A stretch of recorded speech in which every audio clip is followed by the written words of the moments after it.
Well, it's also tiresome. Like we have the same conversation every week and we don't seem to get anywhere culturally. Like we're still in the same place with this demand for diversity and all sorts of ridiculous walks of life that we were 3 years ago when we started doing this bit.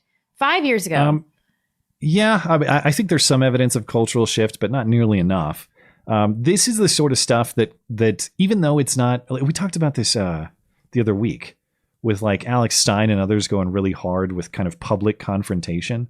Yeah. And even though that's not my style and I'm never going to be that guy, stuff like this does make me see, even if it's not what I would do, if you want to defeat this public obnoxiousness, maybe there is need for some counter public obnoxiousness.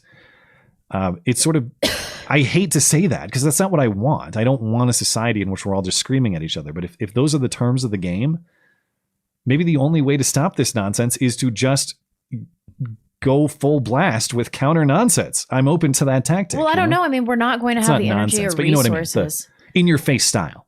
We aren't going to have the energy or resources to invest in these frivolous racial claims anymore at a certain point. I mean, we're functionally bankrupt. We're barreling towards a societal collapse in every Western country. Like you think in 3 years when all of us are like trying to find toilet paper and there's hyperinflation and all this shit, that it's going to matter that some black person is like, oh, there's a shit swastika. And, why didn't they draw a swastika on my house?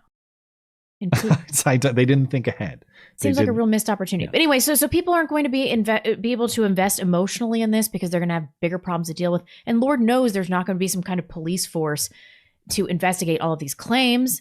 Like, think about all the money and time that could have been saved and invested in actual crime that happens in every community in the United States, although more in black. I think this is in the Detroit region. I would speculate. Are you serious? It's not Detroit Police Department, but it's in, I don't know what the crime rate in Farmington Hills is. Are you serious? I don't know anything about Farmington Hills, but Detroit is a city destroyed by black crime. You can buy an entire city block in Detroit for $5,000. A whole city block. A city block? Yes. It's not. It used to be a city that was like the crown jewel of the United States. In like the 40s and 50s, you could have compared it internationally to almost any other city.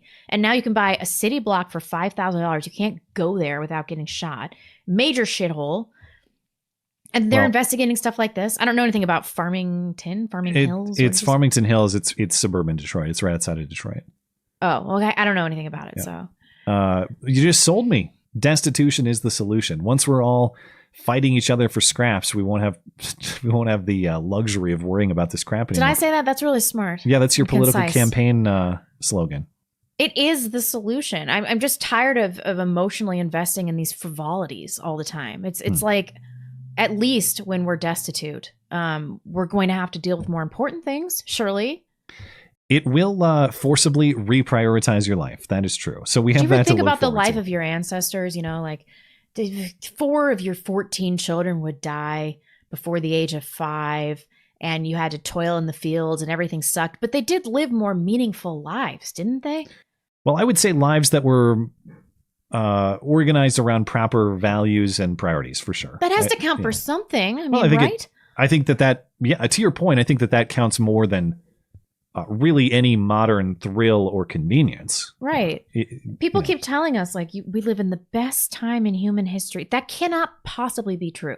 We live in a time where there is less suffering, but it has had grave consequences in other areas of our lives.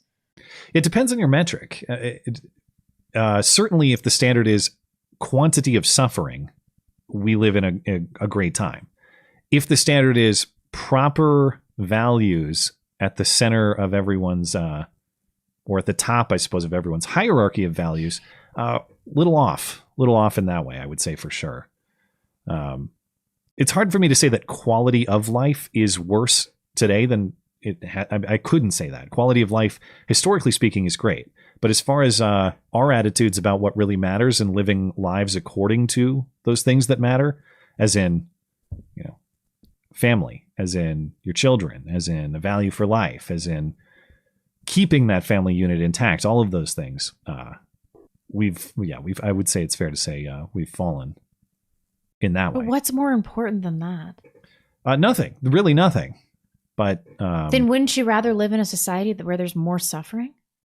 well, I suppose to your point, we might find out soon, because if you sacrifice those values, don't all of your other conveniences and luxuries tend to fall apart? I think that we're on the cusp of, if not in, something like that. I don't necessarily expect that we're all going to be literally fighting for scraps on the street, but certainly the state of our economy, the state of our production, the state of how easily we're making and exchanging things, that's suffering right now. And that inevitably will cause reductions in quality of life.